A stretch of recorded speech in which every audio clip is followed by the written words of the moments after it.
Job లేక ఇబ్బంది పడుతున్నారా? అయితే మెడికల్ కోడింగ్ మీకు మంచి ఆప్షన్. వెంటనే కాల్ చేసి కోర్సులో జాయిన్ అవ్వండి.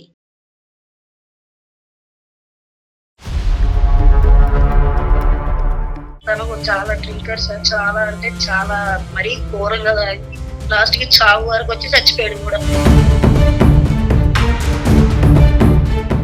ఈ రోజు మోజుండి పెళ్లి చేసుకుంటావు, అది చూసుకుంటా, ఇది చూసుకుంటా, రేపు పొద్దున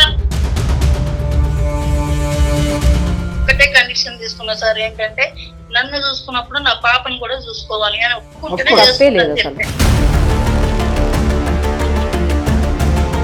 ఆఫ్ కోర్స్ తల్లి తల్లి తల్లి తల్లి ఓకే, వెరీ గుడ్. ఒకవేళ పాపని వదిలి చేసుకుంటే నా తల్లి ఇలా చేసిందని రేపు పొద్దున ఒక 10 ఏళ్ళు 11 ఏళ్ళు వచ్చేసప్పుడు బుద్ధి వచ్చేసరికి వాళ్ళు నన్ను వచ్చి అనకూడదు.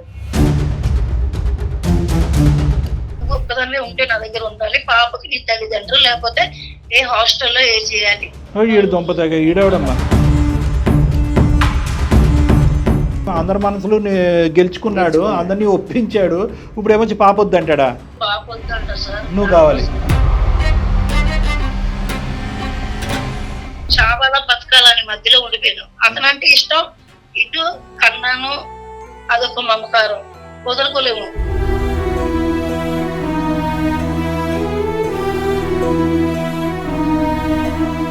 తననైనా వదులుకోగలను, పాపను వదులుకోలేము సార్. నువ్వు ఇష్టం అనే పరిస్థితి వరకు తెచ్చుకుని ఇప్పుడు పాపను డిలీట్ చేద్దాం అనుకుంటున్నాను నీ జీవితంలో. నీ పిల్ల మంచిగా ఉండాలనేసి నా పిల్లని నీ దగ్గర పెట్టేసి నీ పిల్లని వేరే వారి దగ్గర పంపించేస్తున్నారు, ఇది కరెక్ట్ కాదు. నీ యొక్క దృక్పథానికి, నీ యొక్క ఆలోచన శైలికి హ్యాట్స్ ఆఫ్. అసలు తల్లి ప్రేమ అంటే ఏంటి అనేటటువంటి దానికి ఒక నిర్వచనం విడమర్చి, మాకే కాదు చూసేటటువంటి వేలాది మంది ప్రేక్షకులందరికీ కూడా విడమర్చి చెప్పామమ్మా, ఇదమ్మా తల్లి ప్రేమ అంటే.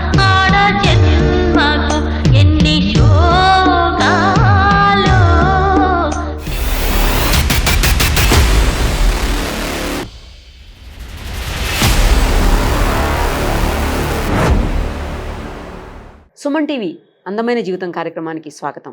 ప్రస్తుతం మనతో పాటున్నారు ప్రముఖ సైక్రాటిస్ట్ డాక్టర్ కళ్యాణ్ చక్రవర్తి గారు. డాక్టర్ గారు నమస్తే. నమస్తే మేడం. ఇప్పుడు మనం చూడబోతున్నటువంటి కేసు ఏంటంటే అసలు ఎలా చెప్పాలో కూడా అర్థం కావట్లేదు. ఎందుకంటే బంధానికి అనుబంధానికి మధ్య నలిగిపోతున్నటువంటి ఒక తల్లి. ఒకవైపు బంధం, పేగు బంధం, ఇంకోవైపు అనుబంధం, ఎవరిని వదులుకోలేని సిచ్యుయేషన్, ఇద్దరూ కావాలి కానీ ఇద్దరూ కలిసి ఉండలేని పరిస్థితి, ఇద్దరు ఈమెకు రాలేనటువంటి పరిస్థితి. అలాంటి సిచ్యుయేషన్ లో మనకి ఆమె మెయిల్ చేశారు. ఒకసారి ఆమెతో మాట్లాడదాం. పద్మ పేరు. ఆమెతో మాట్లాడిన తర్వాత ఏంటనేది సమస్య మనకు అర్థమవుతుంది, పరిష్కార మార్గాన్ని కూడా చూపించే ప్రయత్నం చేద్దాం. తప్పకుండా మేడం.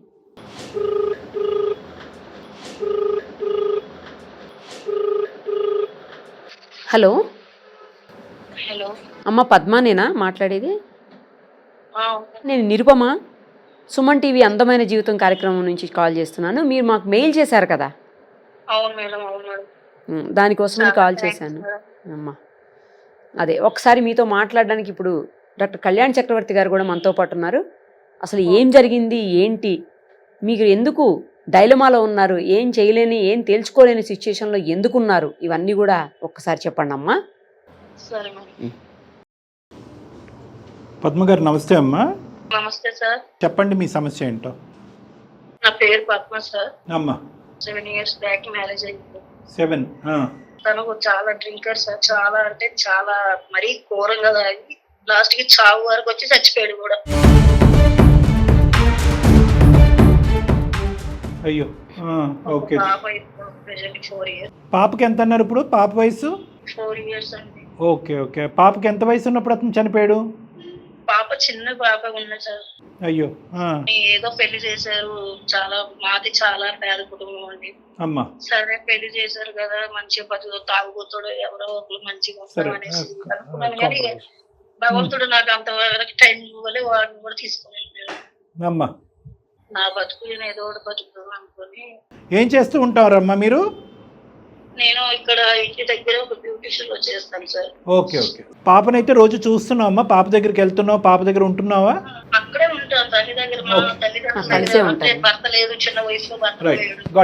ఎక్కడున్నా సరే నలుగురు 4 మాటలు ఎందుకు అనేసి నేను పాప నేను తల్లిదండ్రుల దగ్గరే ఉంటాం. అర్థమైందమ్మా. అక్కడే ఉంటాం ఇద్దరం ప్రెసెంట్. ఇప్పుడైతే అక్కడే ఉంటున్నాం సార్. ఇంతే అనుకున్నా నా లైఫ్ జీవితం ఇలాగే గల చిన్న వయసులో అన్ని అయిపోయి అన్ని చూస్తాను అన్ని అయిపోయినాయేమో అనుకున్నా.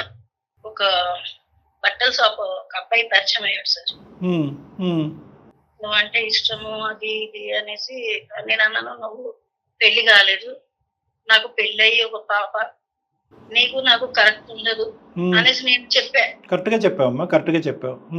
ఈ రోజు మోజుండి పెళ్లి చేసుకుంటావు, అది చూసుకుంటా ఇది చేసుకుంటా, రేపు పొద్దున్న ఇంకేదైనా ప్రాబ్లం చేస్తావు. ఎందుకంటే నేను ఒంటరిదాన్ని అయితే నువ్వు ఎలాగైనా నాకు యాక్సెప్ట్ చెయ్యరు, పాప ఉంది, పాపను కూడా చూసుకోవాలి, అది నలుగురు నాలుగు మాటలు అంటారు, వద్దు అని చెప్పేసి ఒప్పేసి అప్పుడే వద్దని చెప్పేశారు. అయితే మా తల్లిదండ్రుల దగ్గర కూడా ఈ మ్యాటర్ వెళ్ళింది సార్. మా తల్లిదండ్రులు అన్నారు, నువ్వు కూడా ఒంటరిగా ఎందుకు ఉండడం, మరి చేసుకోవచ్చు కదా అంటే. ఎంత వయసు గ్యాప్ ఉందమ్మా నీకు అబ్బాయికి? అబ్బాయికి పెళ్ళి అవ్వలేదు, నీకు పెళ్ళి అయి 4 సంవత్సరాల బిడ్డ ఉంది, నీకు పెళ్ళి 7 సంవత్సరాలు అయింది. అతనికి వయసు ఎంతమ్మా? 1 year తేడా తనకి నాకు. చిన్న అబ్బాయి, నాకు 30, ఆ అబ్బాయికి 29. సో నీకైతే కనుక నీకు అయిష్టత ఉందని చెప్పి ఆ అబ్బాయి క్లియర్ కట్గా చెప్పేశావు, కానీ మీ తల్లిదండ్రులు మాత్రం చేసుకోవచ్చు కదా అని అన్నారమ్మా. చేసుకోండి, నువ్వు ఎందుకు ఒంటరిగా బతుకుతావు, తప్పే ఉంది అందులో. మొగుడు చనిపోయిన ఆడపిల్లకి భర్త అదే అబ్బాయి దొరకడమే కష్టం. అవునమ్మా. మా తల్లి అన్నది ఆ మాట, నా అమ్మ.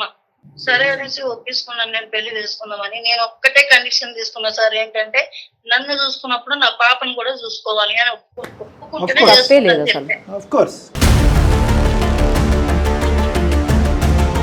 ఆఫ్ కోర్స్ తల్లి తల్లి తల్లి తల్లి. Okay, very good. నేను ఒక్కటే మాట కరెక్ట్ గా నేను 10 మంది దగ్గర కూడా ఈ మాట ఒప్పుకున్నా, నా పిల్లని చూస్తేనే నేను చేసుకుంటా. ఒకవేళ పాపని వదిలి చేసుకుంటే నా తల్లి ఇలా చేసిందంటే పొద్దున ఒక 10 ఏళ్ళు 11 ఏళ్ళు వచ్చేసప్పుడు బుద్ధి వచ్చేసరికి వాళ్ళు నన్ను వచ్చి అనకూడదు. ఇదన్నీ చూసుకుంటేనే నేను పెళ్లి చేసుకుంటా. సరే అని అన్ని ఒప్పించుకొని అన్ని చూసాను. నన్ను కూడా చాలా ప్రేమించాడు. 2 years ఫస్ట్ అబ్బాయి గుణము అన్ని తెలుసుకుందామని ఒక 2 సంవత్సరాలు తనతో ట్రావెల్ చేశాను సార్. ట్రావెల్ చేసిన తర్వాత గుణం మంచిది, బాగా నచ్చింది. బట్టల షాప్ సొంతంగా పెట్టుకున్నాడు, అన్ని. తను కూడా తల్లిదండ్రులు లేరు, చాలా కష్టం నుంచి పైకి వచ్చాడు. ఈ 2 years పాటు నువ్వు ట్రావెల్ అంటున్నావు, అంటే పెళ్లి కాకుండా ట్రావెల్ చేసావు. అతను గుణాలు గణాలు ఏంటి అవి తెలుసుకోవటం గురించి. కానీ ఆ టైం అప్పుడు పాపను బాగానే చూసుకునేవాడా? తనకు బట్టలు కావాలన్నా నాకు బట్టలు కావాలన్నా చాలా బాగా చూసుకున్నాడు. సంక్రాంతి పండుగ. సో ఆ 2 years వరకు అసలు ఇబ్బంది ఏమీ లేదు. ఏం లేదు. ఒక్కటి ఇప్పుడు ఏమంటున్నాడు అంటే, పెళ్లి చేసుకున్నావమ్మా? పెళ్లి అయిందా? పెళ్లి చేసుకుందాం అనేసి ఫైనల్ వరకు వచ్చేసరికి సపరేట్ పెడదామని అంటున్నాడు సార్. ఒక్కదాన్నే ఉంటే నా దగ్గర ఉండాలి, పాపకి నీ తల్లిదండ్రులు, లేకపోతే ఏ హాస్టల్లో ఏ చేయాలి. ఈడు దొంపతగా ఈడవడమ్మా. అలా కదమ్మా, ముందు ఒప్పుకున్నాడు, ప్రేమించాడు, అందరి మనసులు గెలుచుకున్నాడు, అందరినీ ఒప్పించాడు. ఇప్పుడు ఏమొచ్చి పాప వద్దంటాడా? ఇప్పుడు పాప వద్దంట సార్, నువ్వు కావాలి. అసలు నేను అప్పుడు మరి నా దగ్గర వరకు వచ్చినప్పుడు నేను ఒకటే మాట అన్నాను, నా పాపను చూసుకుంటావని కూడా నేను 10 సార్లు అడిగిన తర్వాత నీ యొక్క ఆలోచనలో ఎక్కడా కూడా ఊగిసలాట్లేదు కదమ్మా. ఎప్పుడు కూడా నాతో పాటు పాప కూడా జర్నీ చేస్తుంది, పాప ఉండాలి కంపల్సరీ అన్నావు. ఇప్పుడు కూడా సార్ పాప ఉంటేనే నేను ఉంటాను, లేకపోతే అస్సలు నాకు అంటే ఇప్పుడు నేను ఎలా అంటే చావాలా బతకాలని మధ్యలో ఉండిపోయాను. అతనంటే ఇష్టం, ఇటు కన్నాను, అదొక మమకారం, వదులుకోలేము.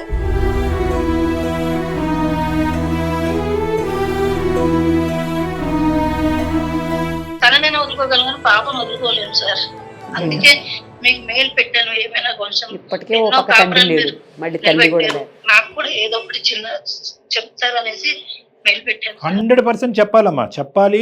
ఎందుకంటే కనుక ఇప్పుడు అతనితో మేము మాట్లాడటానికి అవకాశం ఉంటుందమ్మా. అంటే ఇప్పుడు తనకి కాల్ చేస్తే మళ్ళీ లేకపోతే మళ్ళీ మైండ్ రోడ్డు మీద ఎక్కించవు అని ఏమైనా అంటాడేమో అనేసి భయపడుతున్నావు. సరే కాదమ్మా, ఒక్కటి చెప్పండి.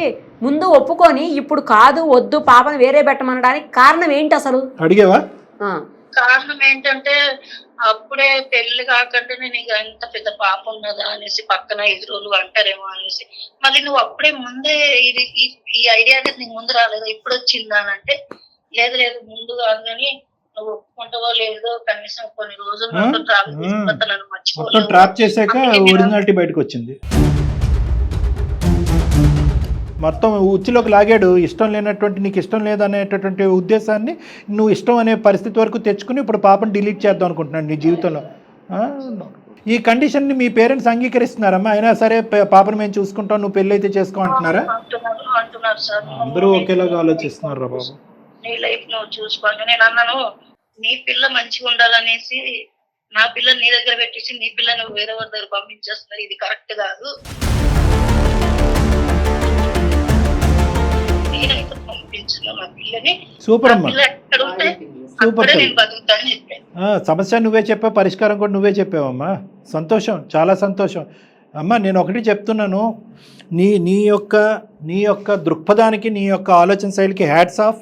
అసలు తల్లి ప్రేమ అంటే ఏంటి అనేటటువంటి దానికి ఒక నిర్వచనం విడమర్చి మాకే కాదు చూసేటటువంటి వేలాది మంది ప్రేక్షకులు అందరికీ కూడా విడమర్చి చెప్పామమ్మా. ఇదమ్మా తల్లి ప్రేమ అంటే. ఇది తల్లి ప్రేమ ఉండేటటువంటి ఒక గొప్పతనం, ఒక అనుభూతి. నిన్ను చూసి నేర్చుకోవాల్సినటువంటి వాళ్ళు చాలా మంది ఉన్నారు. సార్ పుట్టిన వెంటనే చనిపోయాడు తండ్రి. కనీసం తల్లి ప్రేమ కూడా లేకుండా బతికితే ఆ పిల్ల ఎందుకు? తల్లిదండ్రులు ఉండి కూడా పిల్లలు లేక చాలా మంది బాధపడుతున్నారు. అది మనం ఉంచుకొని ఎందుకు దూరం పెట్టడం? గ్రేట్ అమ్మా, గ్రేట్ అమ్మా. ఒక రెండు మాటలు నేను చెప్తానమ్మా, జాగ్రత్తగా ఆలకించు. నేను పెద్ద చెప్పేవాడిని కాదు, నువ్వే నాకు చెప్పేటట్టున్నావు. ఒకటి, అన్ని డొక్క మొక్కలు తిన్నున్నావు మనం. వచ్చినటువంటి మగాడు తాగుబోతాడు, సరే తాగుబోతాడే కదా, అట్లీస్ట్ మగ దిక్కుంటే సరిపోతుంది, పెళ్లి చేస్తే సరిపోతుంది అని చెప్పి మీ తల్లిదండ్రుల యొక్క పాత ఆలోచనకి నువ్వు తల శిరసా వహించి ఆ పెళ్లి చేసుకున్నందుకు 3 నెలలు ముచ్చటయ్యింది. అందులో సంతోషం లేదు, సుఖం లేదు. అతను చనిపోయాడు. ఓకే, అక్కడ కూడా నీకు సంతోషం సుఖం లేదు. ఫైనల్గా ఇంకొక మగాడు వద్దురా బాబు, ఇలాంటి వాడు ప్రవేశించకపోయినా కూడా పర్లేదు అనుకునేటువంటి సమయంలో ఒక ఎదవ వచ్చి, నేను ఇంకే తప్పుగా అనుకోద్దమ్మా, ఎదవే అంటాను, వాడు వచ్చి ఈరోజు నిన్ను ప్రపోజ్ చేశాడు. ప్రపోజల్కి నువ్వు వెంటనే కరిగిపోయావంటే కరగలేదు. అందరూ ఎదుర్కొంటే తీసుకెళ్ళి నిలబెట్టాడు. అతని క్యారెక్టర్ ఏంటి అనేది నువ్వుగా డెసిషన్ తీసుకోకుండా నలుగురి యొక్క ఉద్దేశం తీసుకుని సరే కరెక్టే అనుకునేవాడు వీడు నిన్ను ఏదో విధంగా పెళ్లి చేసుకోవాలనేటటువంటి ఉద్దేశంతో నీ అయిష్టతని ఇష్టం కింద మార్చుకునేటటువంటి మొదటి స్టెప్ వేశాడు. ఏం చేశాడు? నో అనేటటువంటి నిన్ను ఎస్ అనేటటువంటి విధంగా నీతో పాటు జర్నీ చేసి ఏదైతే మిస్ అవుతున్నావో ఎప్పటి వరకు నీకు ఆ జీవితాన్ని ప్రసాదిస్తాననే విధంగా పాపని బాగానే చూసుకున్నాడు, నిన్ను బాగానే చూసుకున్నాడు. అందుంచి నేను ఇందాక కూడా అన్నాను, పాపను కూడా బాగా చూసుకునేవాడు అంటే పండక్కి పబ్బానికి బట్టలు కొనిచ్చి బాగా చూసుకునేవాడండి. అతను కూడా బిజినెస్ పరంగా సెటిల్ అయ్యాడు, మమ్మల్ని కూడా బాగా చూసుకున్నాడు. అన్ని యాంగిల్స్లో ఒక సెక్యూరిటీ ఇచ్చే వ్యక్తిగా నాకు కనిపించాడండి. దాంతో నేను మనసులో అతనికి ఒక స్థానాన్ని ఏర్పాటు చేసుకున్నాను అని అన్నావు. కానీ అతను ప్లాన్ ఆఫ్ యాక్షన్ అనేటటువంటిది మొదటి నుంచి కూడా చాలా క్లియర్. ఎటొచ్చి నీకు తెలియలేదు, మాకు అర్థం కాలేదు. అతను ఏంటంటే కనుక కంప్లీట్గా అతని యొక్క గ్రిప్లోకి నిన్ను లాక్కున్న తర్వాత పాపని, అతని స్వార్థం అనేటటువంటిది బయటకు రావటం మొదలైంది. పాపని డిలీట్ చేసి మళ్ళీ ఒక కొత్త మ్యారేజ్ లాగా, ఒక పాప లేనటువంటిది, ఒక బిడ్డ లేనటువంటి ఒక మ్యారేజ్ లాగా అతను ఒక స్వార్థపూరితమైనటువంటి ఆలోచనతో ముందుకెళ్ళేటటువంటి వ్యక్తిగా మారిపోయాడా? మొదటి నుంచి ఈ ఆలోచన ఉందా అనేది మనకు తెలియనటువంటి అంశం. కానీ నేనైతే మాత్రం మొదటి నుంచి ఉన్నటువంటి ఆలోచనే ఎటొచ్చి ఏంటంటే కంప్లీట్గా అతని మీద ఒక మనసు ఏర్పాటు చేసుకున్న తర్వాత అతను నిజం చెప్దామనే ఉద్దేశంతో ముందుకు వచ్చినటువంటి ఒక వ్యక్తి. అయితే ఏదైతే నేను చెప్పాలనుకున్నావు అది నువ్వు ఆల్రెడీ చెప్పావమ్మా. అప్పుడైనా ఇప్పుడైనా ఎప్పటికైనా పదిలంగా ఉన్నటువంటి ఒకటి ఏదన్నా ఉంది అంటే కనుక అది తల్లి బిడ్డల మధ్యన ఉన్న ఒక ప్రేమ. అది మళ్ళీ ఒకసారి నిరూపించబడింది ఇక్కడ. ఏ పాపం ఎరగండి, ఏ పుణ్యం ఎరగనటువంటి ఆ ఆడపిల్ల నువ్వు కన్నావు.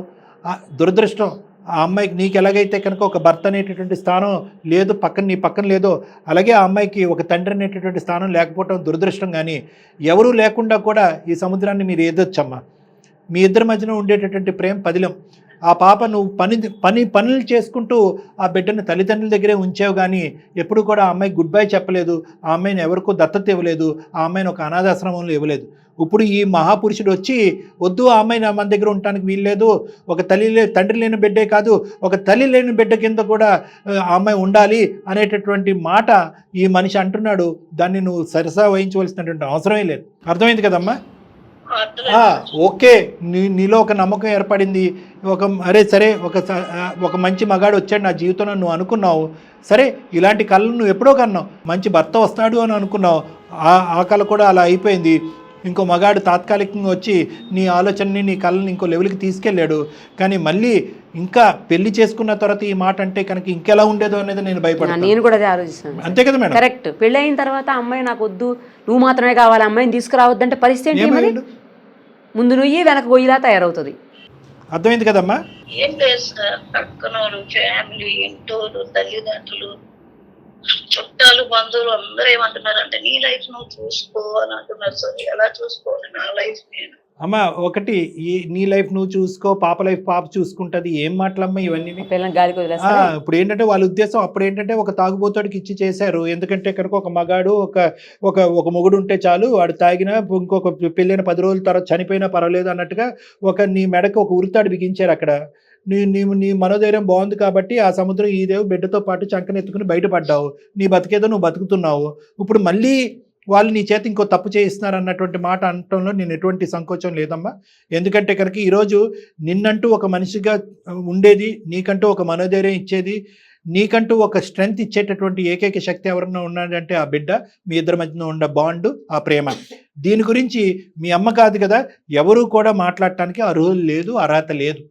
సో ఎల్లకాలం ఎన్ని సమస్యలు వచ్చినా, ఎంతమంది విరోధించినా, ఎంతమంది వచ్చి నీ బిడ్డను వేరే చోట పెట్టి నువ్వు పెళ్లి చేసుకో అని అన్నా, నీ సుఖం ఇంపార్టెంట్, నీ స్వార్థం చూసుకో అని అన్నా కూడా దయచేసి ఈ తల్లి బిడ్డల యొక్క ప్రేమని తెగొట్టద్దమ్మా.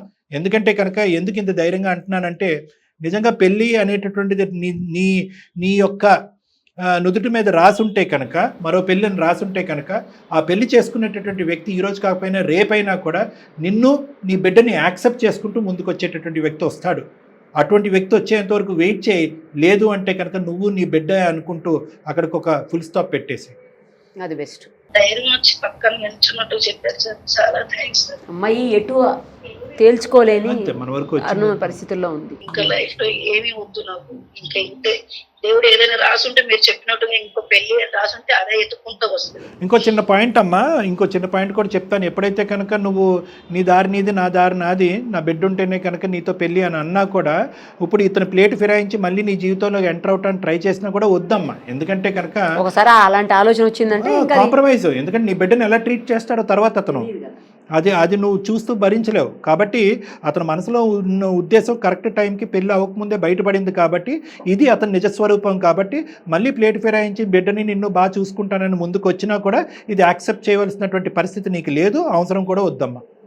అసలు చేయను, చేసేదాన్ని అయితే పెళ్ళే చేసేసి ఎప్పుడు వాడు మాటలు చెప్పింది. నువ్వు టెస్ట్ చేసావు మనిషిని. Very good. ఓకేనమ్మా, సరే అమ్మా, జాగ్రత్త, టేక్ కేర్. ఓకే బాయ్ అమ్మా, జాగ్రత్త, ధైర్యంగా ఉన్నాం. మొత్తానికి ముందే బయటపడింది స్వరూపం, ముందే బయటపడిపోయి డెసిషన్ తీసుకుంది. ఈ అమ్మాయి తెలివితేటలు ఎంత చక్కగా ఉన్నాయంటే కనుక అది అనుభవాల వల్ల, వయసు జీవితం యొక్క అనుభవాల వల్ల నేర్చుకున్నదే కానీ వయసు వల్ల కాదు. వయసు ఎందుకంటే అమ్మాయి ఈడేంటి అంటే ప్రతి ఆడపిల్లకి ఉండాలి మేడం ఈ ఆలోచన. కరెక్ట్. భర్తను పోగొట్టుకున్నటువంటి ఆడపిల్లలు చాలా మంది అభద్రతతో ఉంటారు. పిల్లలు పుట్టిన తర్వాత అభద్రత ఇంకా పెరుగుతుంది. ఆ పిల్లవాడికి ఒక తండ్రి రూపాన్ని చూపెట్టాలనుకుంటారు, నా పక్కన ఒక మగాడి రూపాన్ని చూపెట్టాలనుకునే తొందరపాటుతో ఈ సమాజం కూడా పుష్ చేస్తూ ఉంటది. వీళ్ళు ఇరుకును పడతారు. ఈ అమ్మాయి ఏం చేస్తుందంటే, ఇదేంటి నేను చక్కన బిడ్డను ఎత్తుకున్నా కూడా నాకంటే సంవత్సరం చిన్నవాడు ఫ్రెష్ గా వేరే అమ్మాయి వచ్చేటటువంటి అర్హత ఉన్నటువంటి వాడు నన్ను చేసుకుంటాను అన్నాడని చెప్పి ఈ అమ్మాయి 2 సంవత్సరాల పాటు పరీక్ష పెట్టింది. ఆ పరీక్షలో ఏంటంటే ముందే తలదించుకుని పెళ్లి చేసేసుకుని ఉంటే కనుక ఈ రోజు అమ్మాయి ఇంకో సమస్య ఇంకో విధంగా వచ్చి ఉండేది మేడం. ఏమండి ఇలా పెళ్లి చేసుకున్నాడు, నా బిడ్డను వద్దంటున్నాడు, ఇప్పుడు నేను సచిన నా మొగుడిని వదులుకోలేను అని చెప్పి బిడ్డను వదులుకోలేను ఎలా అంటే కనుక ఆ సమస్యకి మీరు నేను కూడా అంత ఈజీగా పరిష్కారం చెప్పలేము. అలాంటి అమ్మాయి ముందస్తు తెలివితేటలు వాడి ఏం చేసిందంటే ఒక జర్నీ చేసింది. చాలా మంది అనొచ్చు, ఏంటమ్మా బిడ్డను ఎత్తుకుని నువ్వు అలాగ ఒక పరాయి మగాడితో జర్నీ చేస్తావు ఏంటి అంటే కనుక అమ్మాయి తప్పు చేయలేదు. ఒక వ్యక్తిని అసెస్ చేసింది, ఈడు అర్హుడా కాదా, నన్ను నా బిడ్డను బాగా ట్రీట్ చేస్తాడని చెప్పి 2 years పాటు పరీక్ష పెట్టిన తర్వాత ఆ పరీక్షలో వాడి యొక్క నిజస్వరూపం బయటపడింది. మనం ఈ రోజు తల్లి బిడ్డల యొక్క బంధాన్ని కాపాడిన వాళ్ళం. కరెక్ట్ సార్, కరెక్ట్ చెప్పారు. Nice sir, thank you.